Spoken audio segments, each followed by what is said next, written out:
Assalamualaikum warahmatullahi wabarakatuh. Bismillahirrahmanirrahim. Alhamdulillahi rabbil alamin. Wal aqibatu lil muttaqin wa la udwana illa 'alal zalimin.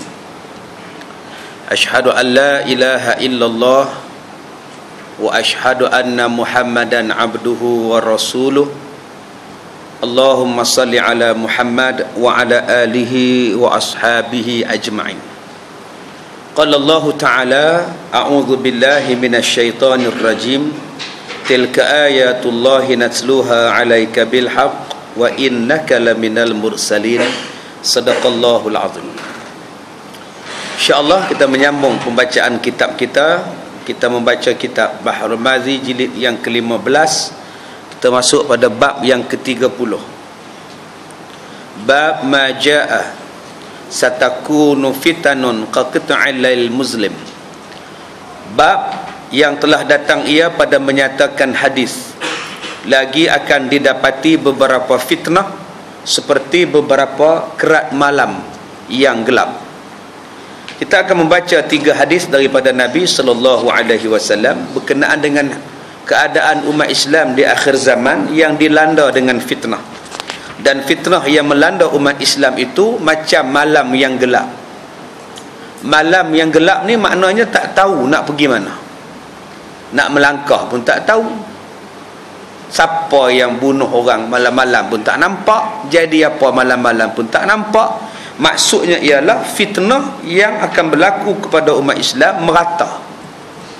Kiri kanan atas bawah ni kena fitnah. Ini maksud malam yang gelap ini. An Abi Hurairah anna Rasulullah sallallahu alaihi wasallam qala badiru bil a'mali fitanan ka qit'il muslim yusbihu ar-rajulu mu'minan wa yumsi kafiran wa yumsi mu'minan wa yusbihu kafiran yabi'u dinahu bi'aradin minad dunya. Daripada Abi Hurairah radhiyallahu anhu bahwasanya Rasulullah sallallahu alaihi wasallam bersabda, segerakan oleh kamu dengan amal-amal kerana akan berlaku fitnah-fitnah semacam sepotong-potong malam yang gelap. Sehinggalah fitnah pada masa itu, pagi-pagi dia beriman kepada Allah tetapi sebelah petangnya ia menjadi kafir, ataupun sebelah petang ia bermukmin dan sebelah pagi besoknya ia kafir. Dijualnya agamanya dengan mata benda dunia. Hadis hasan lagi sahih. Yang kedua, an Ummi Salamah anna Nabi sallallahu alaihi wasallam istayqaza lailah faqala subhanallah madza unzila al-layl min al-fitnah madza unzila min al-khazain man yuqizu sawahibal juhujurat ya rub kasiyatin fid dunya ariyatin fil akhirah. Juga hadis yang sahih daripada Ummu Salamah bahwasanya Nabi sallallahu alaihi wasallam terjaga daripada tidurnya pada waktu malam. Lalu Nabi berkata, Maha suci Tuhan, apakah yang diturunkan malam ini daripada fitnah? Apakah ini diturunkan daripada perbendaharaan? Siapakah yang akan menjaga tuan-tuan bilik? Amboi, banyaknya orang yang berpakaian bertelanjang di dalam dunia tetapi bolos di hari kiamat.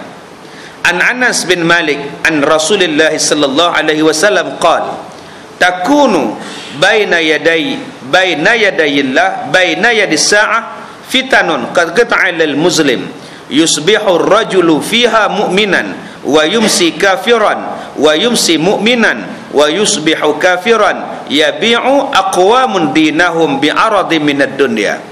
Daripada Anas bin Malik radhiyallahu anhu, daripada Nabi sallallahu alaihi wasallam bersabda, akan terjadi sebelum kiamat beberapa fitnah seperti kerak-kerak malam yang gelap.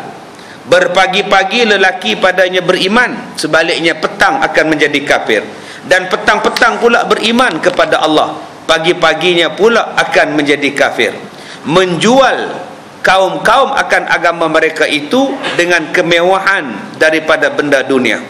Dan hadis yang keempat, an Wa'il bin Hujrin qala sami'tu Rasulullah sallallahu alaihi wasallam wa rajulun sa'alah faqala ara'aita in kana alaina umara yamna'una haqquna wa yas'aluna haqqahum faqala Rasulullah sallallahu alaihi wasallam isma'u wa ati'u fa innama alaihim ma hummilu wa alaikum ma hummiltum. Juga adalah hadis sahih daripada Wa'il bin Hujrin, katanya, aku mendengar Rasulullah sallallahu alaihi wasallam dan seorang lelaki bertanya kepadanya, apakah fikir Tuhan hamba jika berlaku kepada kami beberapa raja menegah kami daripada membuat sesuatu yang hak dan meminta mereka itu akan hak mereka? Maka sabda Rasulullah, dengar dan taat kepada mereka, maka bahawasanya atas mereka itu apa yang ditanggung oleh mereka dan atas kamu apa yang ditanggung oleh kamu. Juga hadis ini adalah hadis yang sahih. Tuan-tuan yang dirahmati Allah, ada 4 hadis yang dibacakan dalam bab ini dan akan dihuraikan satu persatu. Mudah-mudahan kita mendapat banyak manfaat daripada hadis dan huraian-huraiannya.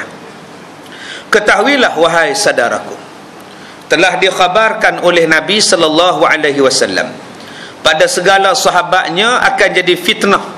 Beberapa banyak fitnah selepas daripada wafat Nabi. Saya dah hurai dah kepada tuan-tuan apakah yang dimaksudkan fitnah. Fitnah maksudnya pembunuhan. Yang kedua, fitnah maksudnya peperangan. Yang ketiga, fitnah maknanya menuduh seseorang yang tak buat dikatakan dia buat. Yang keempat, fitnah ialah ujian maksiat, ujian tentang keimanan. Banyaknya maksiat itu dipanggil sebagai fitnah. Yang kelima, fitnah itu juga bermaksud ujian-ujian kebendaan, ujian harta benda, ujian daripada anak pinak, maka itu juga dipanggil sebagai fitnah. Fitnah ada 5 maksud seperti yang saya sebutkan tadi. Maka kata Nabi, selepas Nabi wafat akan menjadi fitnah yang sangat dahsyat. Terjadinya pembunuhan seperti yang kita baca pada 2 bulan lepas, terjadinya peperangan sama umat Islam juga telah kita baca pada kuliah yang lepas. Dan jadilah di dalam fitnah itu beberapa fitnah yang payah seseorang dapat keluar daripadanya. Malah lebih dahsyat, dia juga masuk campur di dalam fitnah tersebut. Punya susahnya fitnah ni menyelubungi manusia macam malam yang gelap. Cuba tengok malam yang gelap ni, pergi ke mana pun gelap. Mai duduk dalam surau ni cerah lah, bila ditutup lampu gelap balik, turun di bawah pun gelap balik. Di akhir zaman ini kata Rasulullah, manusia akan berhadapan dengan fitnah macam duduk dalam kegelapan. Duduk di atas pun gelap, duduk di bawah pun gelap, keluar rumah gelap, tak keluar pun gelap. Fitnah akan menyelubungi kita. Nak lari ke mana? Tengok televisyen, dalam televisyen fitnah. Baca surat khabar fitnah. Buka internet, macam-macam fitnah. Mai ceramah pun fitnah. No? Macam-macam tuan-tuan. Sampai kita tak tahu nak pilih yang mana dah. Mari ke pusat membeli belah, maksiat banyak. Tengok televisyen, maksiat banyak. Pi padang bola, pi mana-mana pun maksiat banyak. Pi sekolah, maksiat banyak. Maksiat banyak, berlaku fitnah di mana-mana. Fitnah berlaku dalam rumah, maksiat berlaku dalam rumah. Fitnah boleh berlaku dalam masjid sekalipun. Fitnah boleh berlaku dalam surau sekalipun. Ini yang dikatakan manusia di akhir zaman pakat susah nak keluar daripada fitnah. Kadang-kadang fitnah dalam bab cari makan, kadang-kadang fitnah susah dalam bab cari rezeki. Isteri selamat daripada rezeki yang haram, suami pula buat balik rezeki yang haram. Isteri buat balik rezeki halal, suami dapat rezeki haram. Ataupun suami dapat rezeki yang halal, dibelanjakan pula pada pendapatan yang haram. Kereta beli secara insurans Islam, secara perbankan Islam, pinjaman Islam. Mai insurans tak Islam pula lah. Ini yang dikatakan tadi, susahnya kita lari daripada fitnah. Dan telah diibaratkan oleh Nabi seumpama orang yang berada dalam malam yang gelap. Tiada siapa dapat keluar daripada kegelapan. Maka ibarat itulah tersebut dalam satu hadis yang dikeluarkan oleh Abu Isa At-Tirmizi dengan katanya, an Abi Hurairah anna Rasulullah sallallahu alaihi wasallam badirul bil a'mal fitanan ka qita'il lail al-muslim. Diriwayatkan daripada seorang sahabat Nabi yang bernama Abi Hurairah radhiyallahu an, bahwasanya Rasulullah sallallahu alaihi wasallam bersabda, bersegeralah kamu dengan mengerjakan amal ibadat kepada Allah supaya menjadi bekal untuk kamu di negeri akhirat. Bersegeralah kamu sebelum datang fitnah-fitnah yang akan nampak dengan sejelas-jelasnya, seperti mana kamu berada dalam potongan-potongan malam yang gelap. Bila mari fitnah ni tuan-tuan, jadi susah. Orang menerima fitnah ni dengan merata. Kenduri kahwin ada fitnah. Berapa banyak orang dah menerima fitnah dalam bab kenduri kahwin ni dah jadi biasa. Tak boleh elak dah. Nak elak payah. Kalau elak lagi orang kata kolot.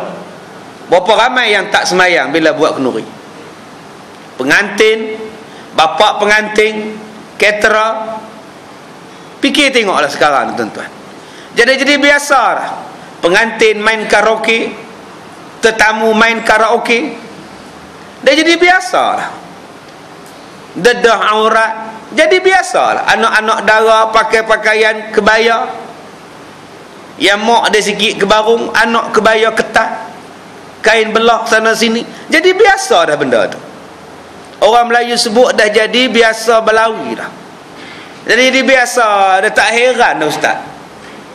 Pembaziran berlaku banyak, maksiat berlaku banyak. Tak buat, orang kata kolok. Kalau buat, agama tak boleh. Tapi kerana nak jaga masyarakat, nak jaga orang kata, dia buat. Tengoklah tuan-tuan sekarang dah jadi budaya kepada kita, sampai seolah-olah tak boleh keluar daripada upacara-upacara yang sedemikian. Kita nak tiru juga budaya-budaya barat, budaya-budaya asing yang masuk di dalam agama kita.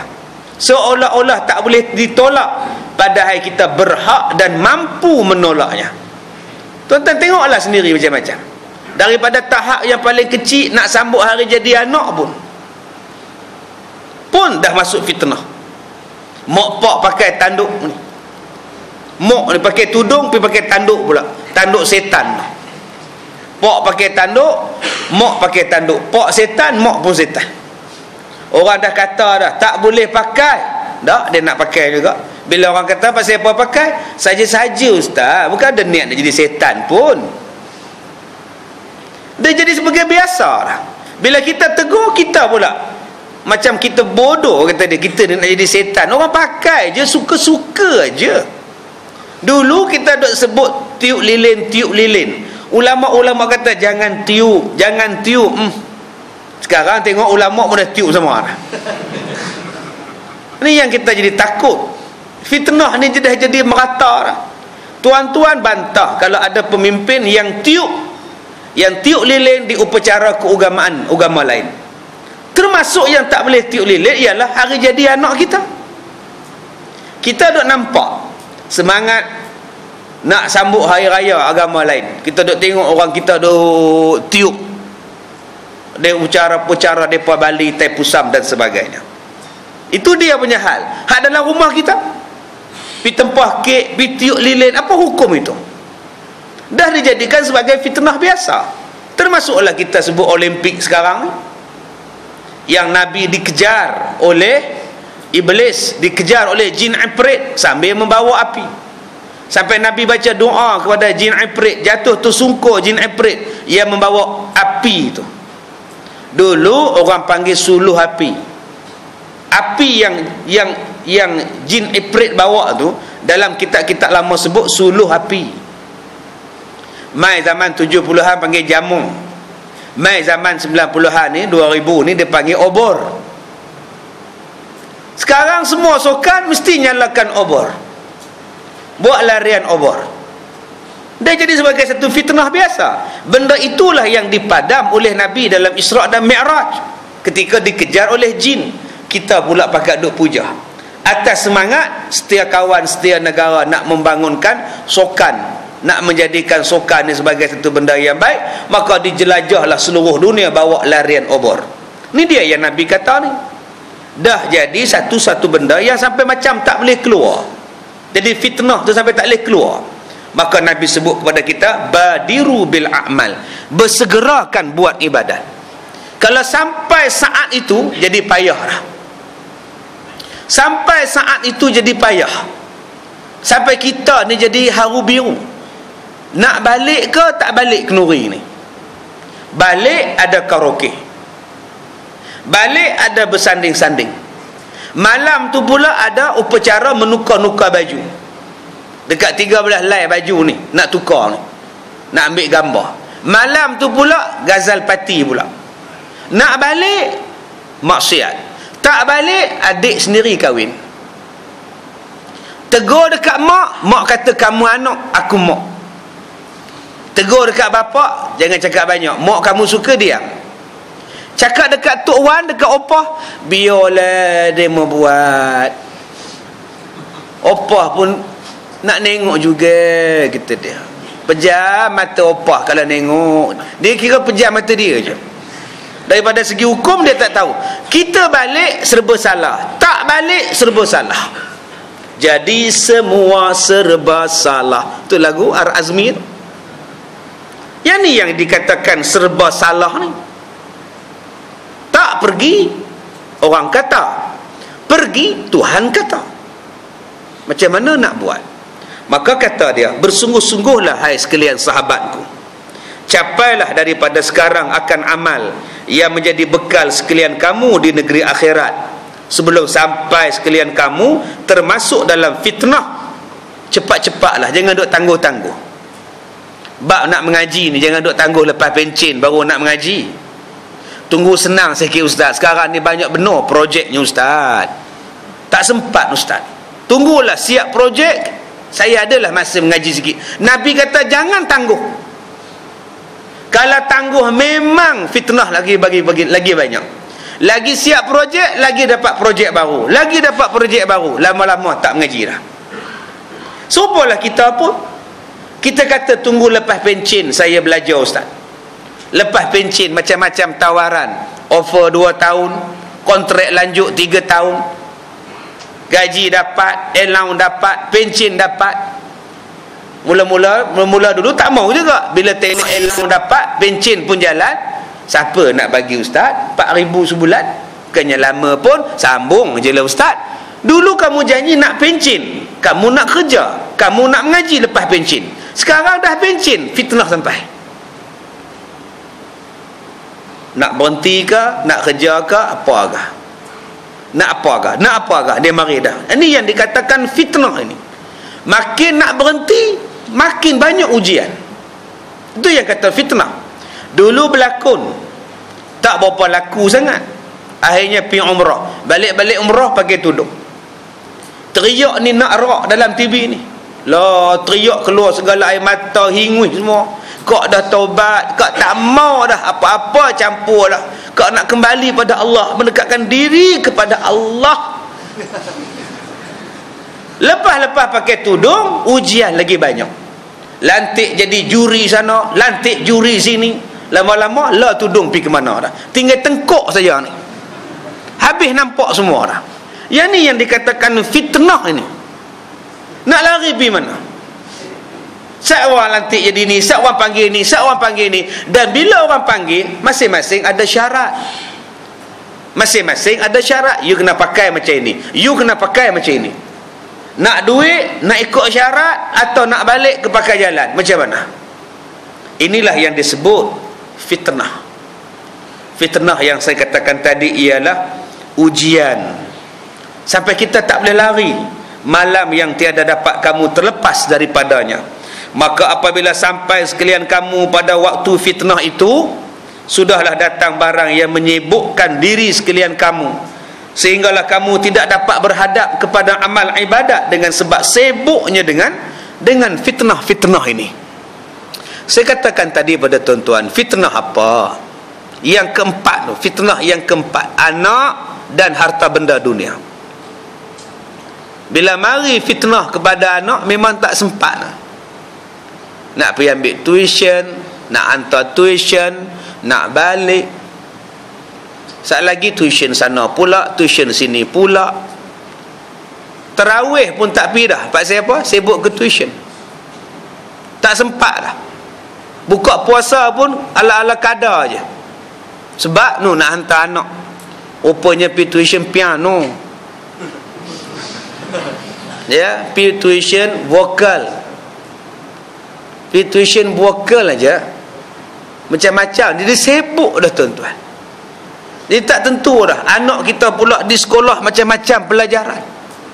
Sekejap vocational, tukar teknik, lepas teknik balik vocational balik. Penin budak-budak.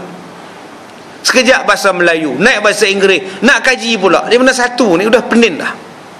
Ini yang dikatakan fitnah. Sampai banyak masa kita ni habis dengan anak-anak. Habis dengan anak-anak yang melawan mak bapak. Habis masa anak-anak kita yang pi sana pi sini. Timbul macam-macam masalah, mak bapak ni jadi susah. Susah kerana anak. Sampai lama-lama sampai ketua tak boleh buat ibadat. Anak nakal lari daripada rumah. Bila lah balik rumah, duk gaduh nak lari balik, cari pula. Lepas cari jumpa, tak boleh pula, duk juga di rumah. Tu belum jumpa dengan dadah lagi. Lagi banyak fitnah pada mak bapak. Sampai mak bapak ni habis duit, tak ada masa dah nak ibadat. Sebab apa? Duk kisah anak dengan dadah. Ini fitnah. Saya pergi ceramah ada satu pusat serenti tuan-tuan. Adalah dalam 100 orang. Budak-budak, bukan budak-budak lah, orang-orang tua isap dadah ni. Di pusat serenti ni. Ada yang pangkat tok, datuk, bukan datuk pingat ni, datuk lah, cucu ada. Tua dah tuan-tuan. Saya agak dalam 40%, 50 tahun ke atas. Tua-tua dah. Saya agak umur 70, 65 pun ada ni. Kurui halui je. Nak panggil tok ke pak abang ke pak cik ke orang tua ni. Pun hisap dadah lagi tuan-tuan. Saya kata kat pegawai tu, berapa umur tu cik? Cucu dah ada ustaz. Asal keluar masuk, asal masuk keluar. Fitnah dia mari dekat dia, ujian. Baik, yusbihur rajulu mu'minan wa yumsi kafiran. Wa yumsi mu'minan wa yusbihu kafiran. Yabi'u dinahu bi'aradin minad dunya. Sehinggalah kata dia, fitnahnya dahsyat. Pagi-pagi laki-laki itu hal keadaannya beriman. Mengucap asyhadu an la ilaha illallah pagi-pagi. Allahumma hdina fi man hadait, Allahumma hdini fi man hadait. Pagi-paginya beriman.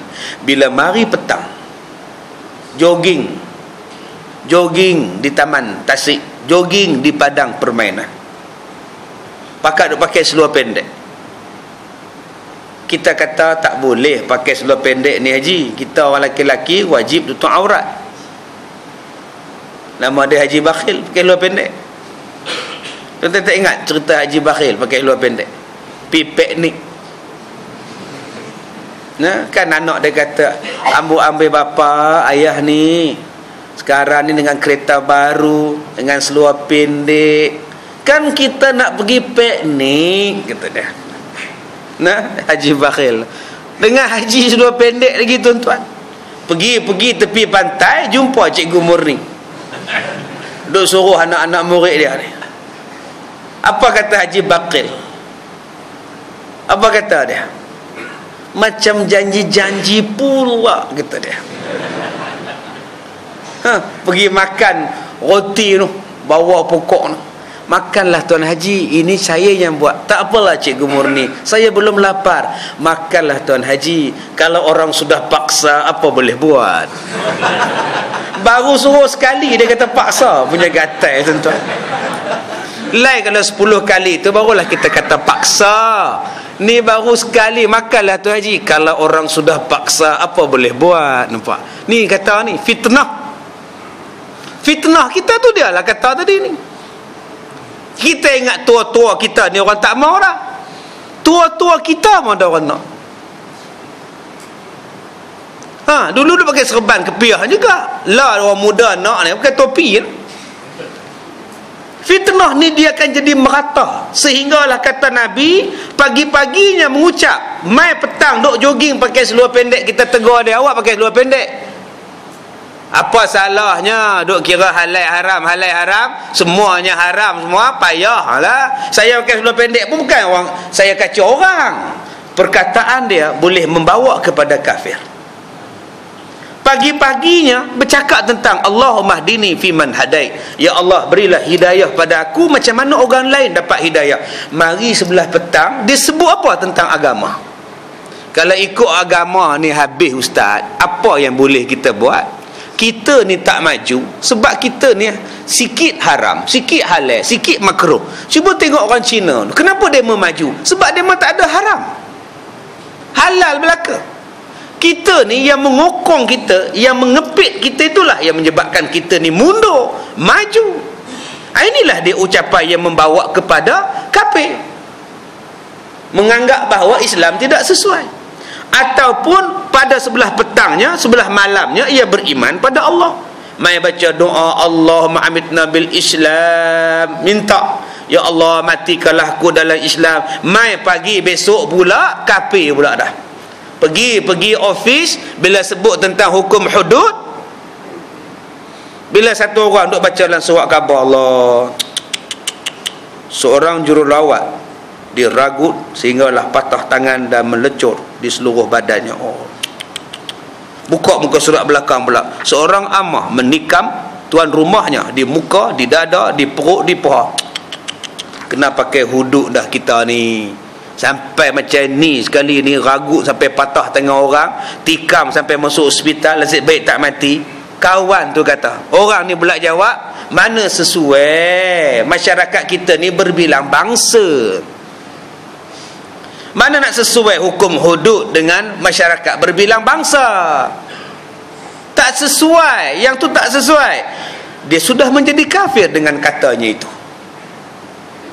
Semalam dia pergi dengar kuliah agama, semalam dia semayang maghrib, subuh tadi dia semayang subuh, inna salati wa nusuki wa mahyaya wa mamati lillahi rabbil alamin. Matinya, hidupnya, ibadatnya hanya untuk Allah. Tetapi bila mari kepada hukum Allah, dia kata tidak sesuai, dia kata tidak boleh pakai. Bukankah kata-katanya itu boleh membawa kepada kafir? Dan kata Nabi lagi, yabi'u dinahu bi'aradin minad dunya, dijual agamanya dengan sebab mata benda dunia. Sanggup menjadi sami Tok Pek Kong semata-mata nak berlakon filem orang putih. Berapa sehari? 600. Berapa sekali ambil gambar? 6 hari. 6 kali 6 dapatlah 3,000 lebih. Yang tu saja yang dia nak pun, bukannya apa-apa. Nak jadi glamour, pakai pakaian sami Tok Pek Kong, sami Buddha, sami Hindu. Sehari dapat 600. Berapa babak berlakon? 1 babak saja. Sanggup dia cemarkan agamanya dengan berpakaian sami Buddha, dibotakkan kepalanya semata-mata nak berlakon filem. Ni yang Nabi sebut. Fitnahnya sampai begitu. Dan atas dasar apa dia menerima tawaran peranan sebagai sami Buddha tadi? Memenuhi kehendak pengarah.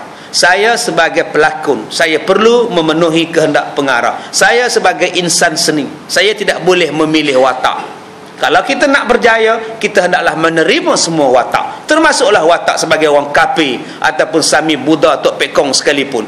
Ni yang Nabi sebut. Fitnahnya sampai tahap macam itu.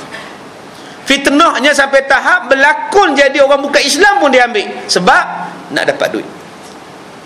Sebab tu kita tak perlu heran kalau ada orang yang murtad zaman sekarang semata-mata kerana cinta, murtad semata-mata kerana nak duit, murtad semata-mata kerana nak kemewahan. Nabi dah sebut kepada kita hadis yang sahih ini. Baik, masalah 149. Pagi-pagi beriman, petang-petang jadi kafir. Apa ni? Apa cerita ni? Sesungguhnya ada fitnah yang menjadikan seseorang itu pada paginya beriman, tetapi sebelah petangnya kafir, atau sebelah petangnya beriman, pagi besoknya kafir. Itulah fitnah-fitnah yang menjadikan seseorang terlupa dan lalai dan tiada endah akan hukum-hukum agamanya. Kenapa jadi macam itu? Jawapannya pasal lekah. Jawapannya pasal lalai dengan masalah hukum-hukum agama. Berapa ramai sekarang kita ni laki-laki yang duk pakai rantai ni? Duk pakai rantai ni berapa ramai? Pakai subang laki-laki ni berapa banyak?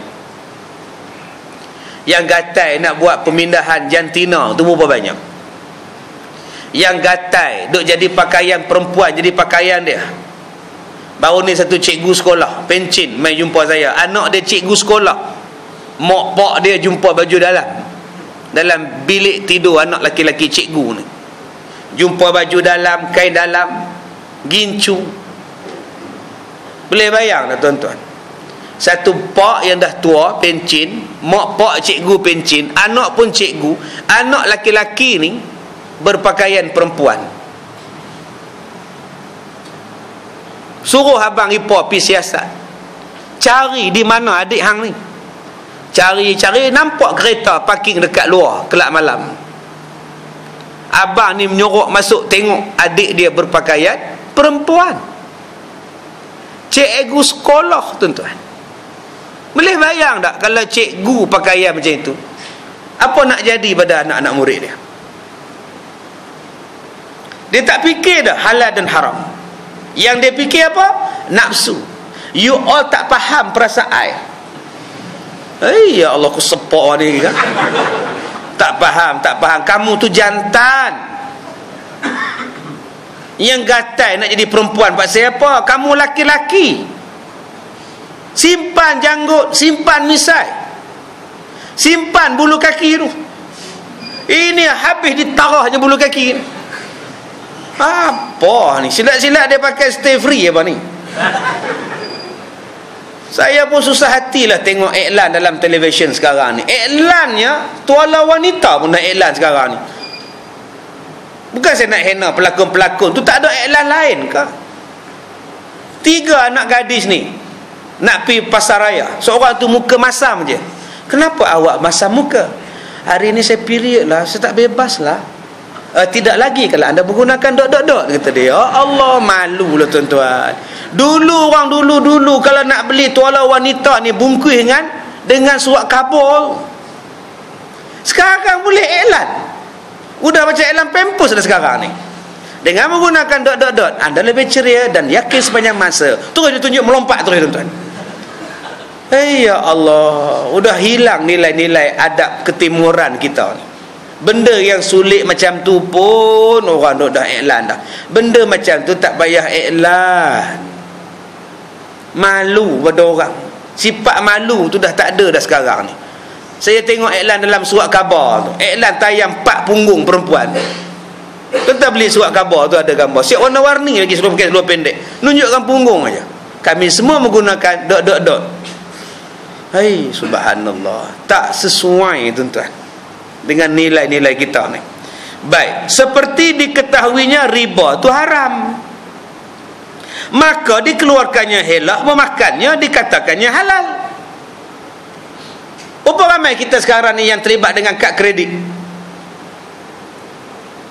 Jolok sana, jolok sini, isi minyak kad kredit beribu-ribu sebulan, lebih daripada tempoh matangnya kena bayar bunga pula naik, dan orang anggap biasa.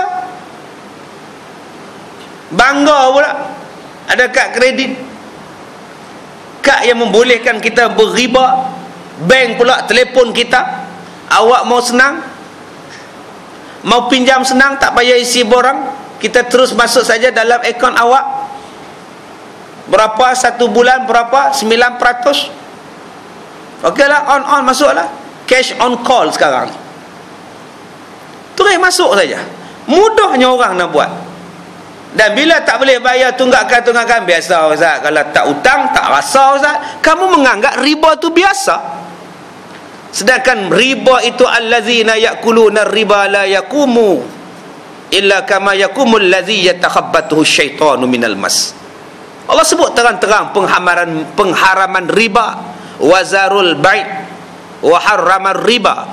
dia dihalalkan kepada kita, wa halallahu al-bai' wa harrama riba, dihalalkan pada kamu jual beli, diharamkan riba.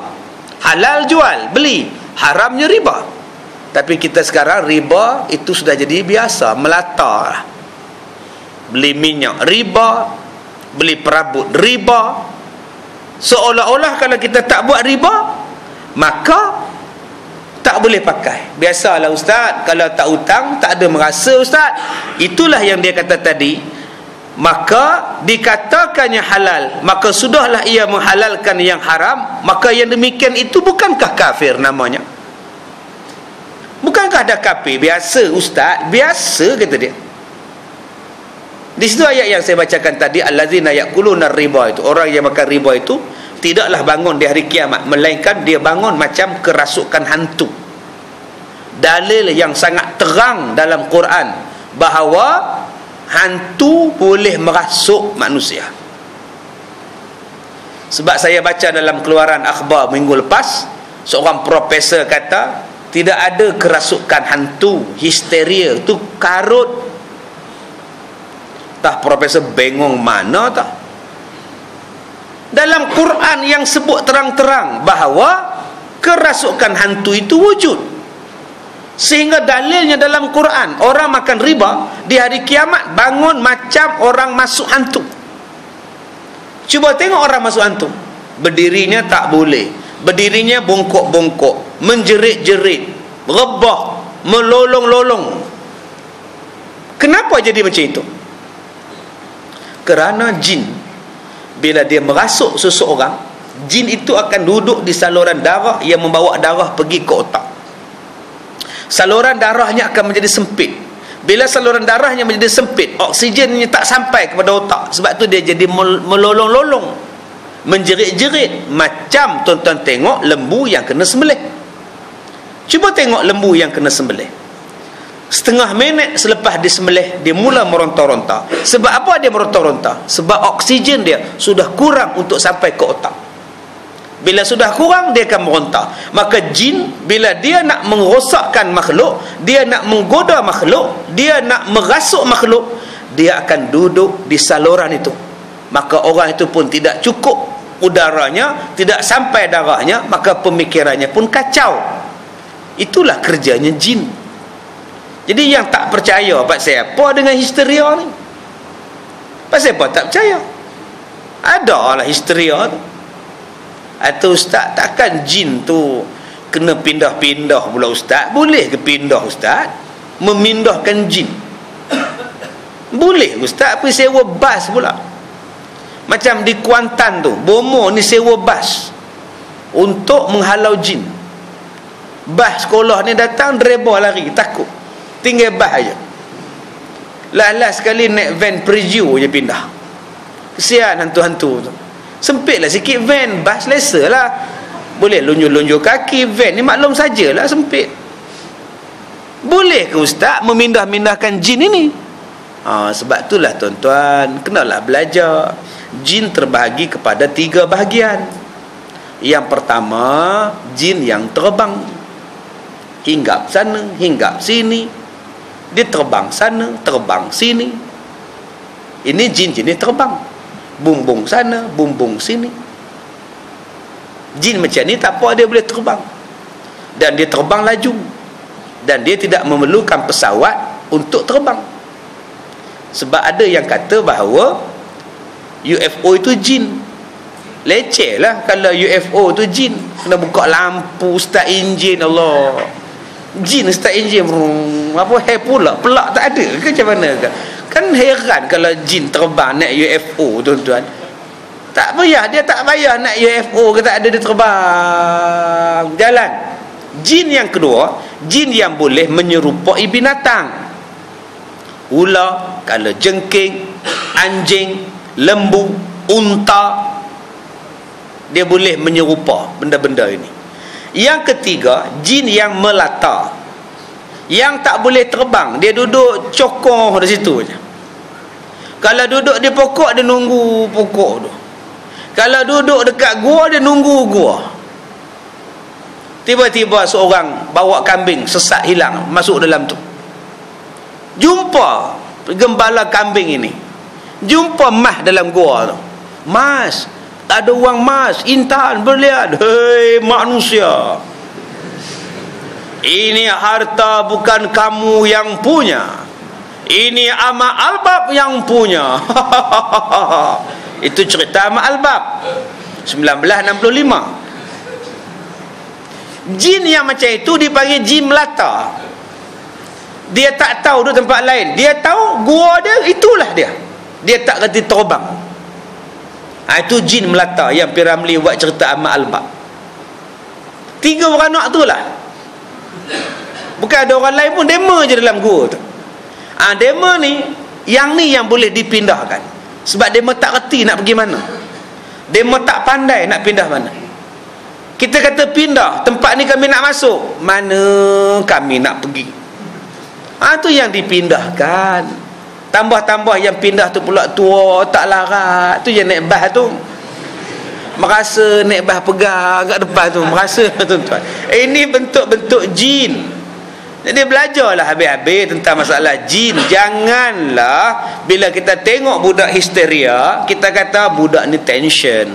Mungkin tekanan pada bapak dia kan, mak dia kan, cikgu-cikgu sekolah dia mengharapkan dia supaya berjaya dalam peperiksaannya, maka mendatangkan ketensionan kepada dia. Buat dia masuk hantu baru dia tahu. Ya, jangan kita kata itu tension. Tidak tension, tuan-tuan. Kadang-kadang datang daripada jin yang merasuk kerana marah. Pasal apa dia marah?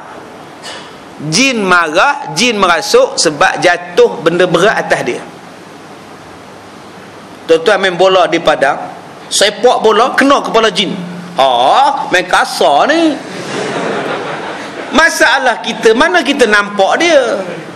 Yang tu lepas-lepas kita tendang tu kaki kita, aduh, saya apa ni? Tu. Urut tak lega, pergi buat sarap tak lega.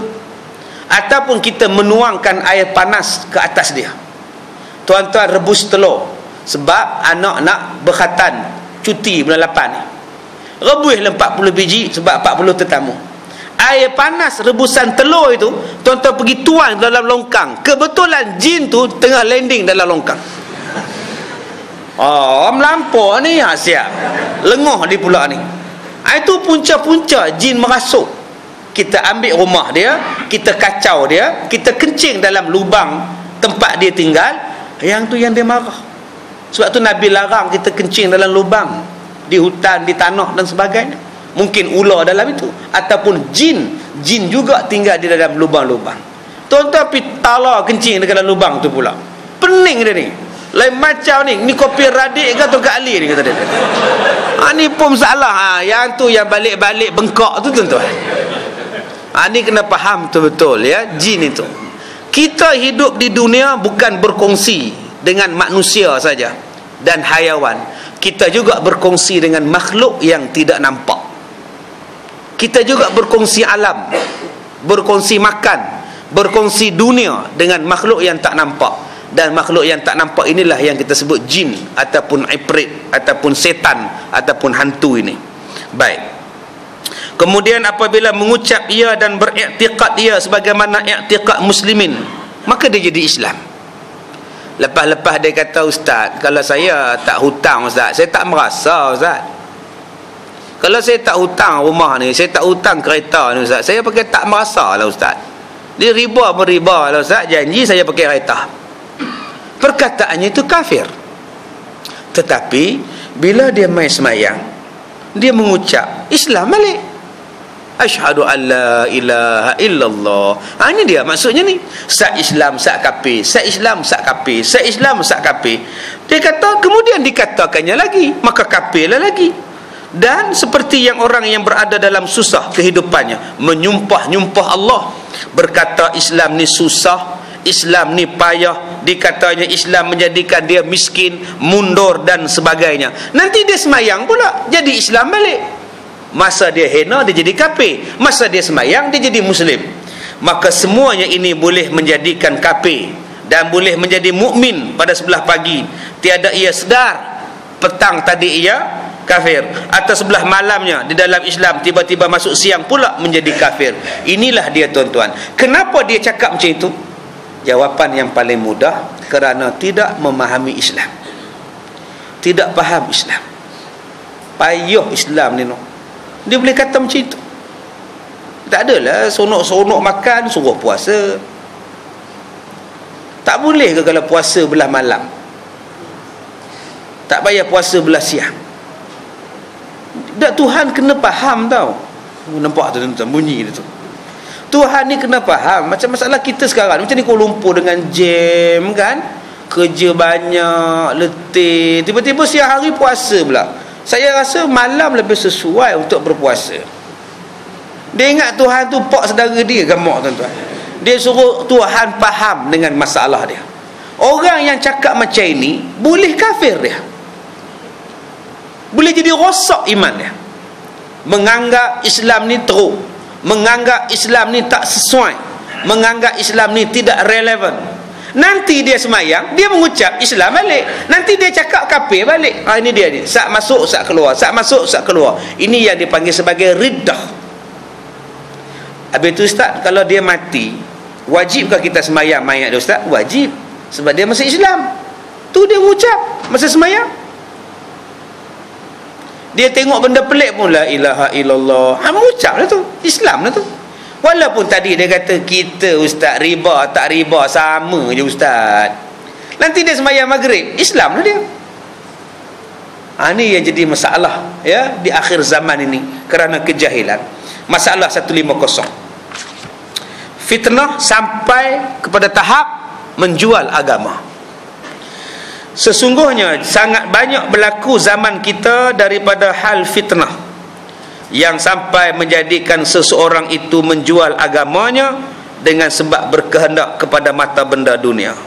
Jaga-jaga ni tuan-tuan. Saya sebut pada tuan-tuan banyak kali dah.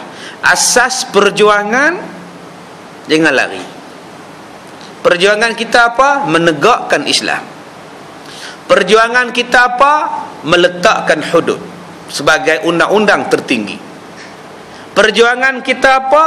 Meletakkan Islam, meletakkan Al-Quran sebagai perlembagaan. Yang itu jangan lupa. Jangan kerana nak dunia, benda tu tak disebut. Ni, dia kata ni, bukan saya kata ni. Seperti seseorang yang berkehendakkan jawatan atau makam yang tinggi, lalu dilanggarnya hukum-hukum syarak bagi mencapai nama tinggi, walau kana dengan jalan haram sekalipun. Asas perjuangan tak lari. Sampai takut nak sebut ni tak boleh tuan-tuan. Sampai tak berani nak cakap pada puak Cina Hindu ni, ini satu benda yang tak boleh. Sunyi daripada kata-kata Islam, sunyi daripada bercakap tentang hukum Islam, kerana nak menjaga hati puak-puak Cina dan Hindu ni. Konon-kononnya mereka yang beri kemenangan pada kita, sedangkan yang memberi kemenangan pada kita ialah Allah. Iza ja'a nasrullah, bila Allah beri pertolongan. Allah tak kata pun iza ja'a DAP, tak ada tuan-tuan. Allah tak sebut iza ja'a nasru DAP, tak ada. Nasru PKR tak ada. Allah sebut apa? Nasrullah, pertolongan Allah. Yang bagi kemenangan ini ialah Allah, bukan mereka. Sampai kita tak boleh bercakap soal hudud, tak boleh bercakap soal Islam, dah jadi kendor perjuangan atas nama agama. Ini satu perjuangan yang tidak boleh. Mesti balik kepada asas. Jangan kata dia fitnah yang kita dapat pada hari ini, sampai kita ni lupa kepada asas kita hidup di atas dunia untuk beribadat kepada Allah Subhanahu wa taala. Jaga-jaga tuan-tuan. Perjuangan kena clear. Tak kira lah MCA ke MIC ke apa bala apa, mereka ni tak ada kuasa nak menentukan kita menang atau kalah. Yang menentukannya ialah Allah Subhanahu wa taala. Sebab itu kita mesti sebut Islam. Sebab Islam tu Allah suruh sebut. Di mana pun kita, dengan siapa pun kita berkawan, dengan siapa pun kita berpakat, Islam mesti di atas. Jangan Islam tu di sebalik tudung meja, di sebalik bawah meja. Kita tudung sekejap, lapik dengan kata-kata yang manis. Jangan bagi tunjuk Islam. Dia kata tak boleh terang sangat ustaz, kita terang-terang lagi depa tak pangkah kita dah ustaz. Sekarang kamu sayang Islam ke kamu sayang apa? Kamu sayang siapa? Yang ni yang terang-terang disebut pada kita. Maka sekalian yang tersebut telah diberi ingat oleh Nabi kita kepada segala sahabatnya, suruh bersegera buat amal akhirat seperti semayang dan zikir dan doa yang lain-lainnya sebelum termasuk dalam segala fitnah, kerana pada masanya itu belum ada sesuatu yang menyibukkan. Bila kita dah tertinggal kerana kesibukan yang melampau, kerana fitnah ini, akhirnya ibadat makin kurang, ibadat makin kurang. Akhirnya kita meninggalkan Allah Subhanahu wa ta'ala. Subuh dah jarang berjemaah, munajat dah jarang buat, qiyamul lail jarang buat, tadah kitab dah jarang tadah dah, mengaji jarang pergi dengar kuliah dah. Kita buat yang benda lain pula, sibuk ke arah lain, sibuk ke arah tidak beribadat, sibuk ke arah benda-benda lain. Yang ni yang tuan-tuan, fitnah yang sampai pada kita. Saya dah sebut pada tuan-tuan, fitnah ni ialah ujian. Kemenangan ini juga adalah ujian. Tuhan nak tengok sejauh mana kita ni ingat pada Allah dalam tempoh kita menang. Sebelum kita menang, kita sebut Allah. Lepas kita menang, jarang sebut Allah. Tak mustahil kemenangan tu ditarik balik. Sebelum kita menang, kita sebut hudud Allah. Lepas-lepas kita menang, kita segan pada sahabat kita yang bukan Islam, maka hudud pun tak disebut. Maknanya kita membesarkan mereka lebih daripada Allah. Tidak mustahil kemenangan tu akan ditarik balik. Inilah fitnah yang datang pada kita, ujian yang Allah Ta'ala bagi pada kita.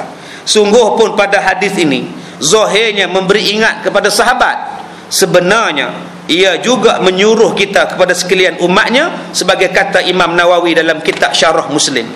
Bermula maksud hadis dalam masalah 148 tadi ialah menggalakkan atas bersegera berbuat amal-amal soleh sebelum datangnya uzur. Yang pertama, kita hendaklah membuat amalan soleh sebelum datangnya uzur. Apa makna uzur? Sibuk. Apa makna uzur? Sakit.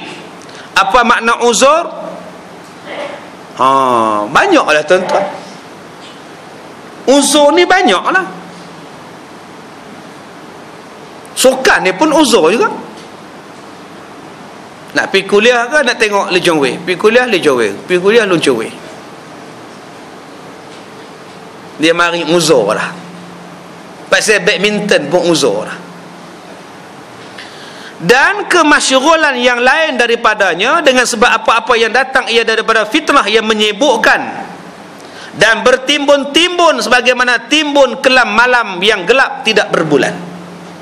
Sehinggalah kesibukan yang datang kepada kita bertimpa-timpa. Mula-mula tak ada kereta, sibuk numpang bas. Tahan bas pukul 8 baru sampai malam rumah, 8 malam. Bila dah ada kereta, sibuk pula nak berjalan, nak repair, nak pergi sana, nak pergi sini, pun tak datang juga ibadat. Dulu tak ada televisyen, beli televisyen. Masa tak ada televisyen, sibuk cari televisyen. Bila dah ada, sibuk tengok televisyen. Bila dah ada televisyen, tak puas, channel ada 5, tambah lagi 108 channel. Bila dah tambah 108 channel, kena bayar pula bulan-bulan, sibuk cari duit untuk bayar pula. Ini dah maksud ini. Akhirnya untuk ibadat tak dapat juga. Dan sesungguhnya telah disifatkan oleh Nabi SAW, bala yang datang daripada fitnah itu ialah pagi-paginya beriman, petang-petangnya kafir, atau sebaliknya. Maka sebab pun jadi demikian, kerana fitnah yang sampai pada masa itu terlalu hebat sehinggalah bermain dalam hatinya. Kadang-kadang nak Islam, kadang-kadang dia nak kepada kafir. Wallahu a'lam. Madinatul Nabi